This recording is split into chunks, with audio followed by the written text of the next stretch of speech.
بسم اللہ الرحمن الرحیم۔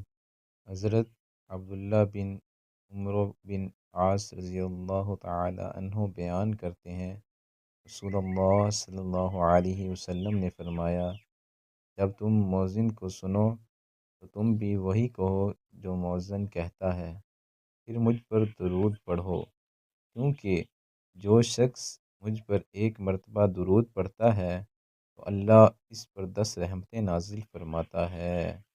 پھر جب تم اللہ سے میرے لیے وسیلہ طلب کرو، کیونکہ وہ جنت میں ایک مقام ہے جو اللہ کے صرف ایک بندے کے شایان شان ہے، میں امید کرتا ہوں کہ وہ میں ہوں گا۔ چنانچہ جس شخص نے میرے لیے وسیلہ کی دعا کی اس کے لیے میری شفاعت واجب ہو گئی۔ دوستو، اللہ تعالی ہمیں ان احادیث مبارکہ پر عمل کرنے اور اپنی زندگیوں کو سنوارنے کی توفیق عطا فرمائے، آمین۔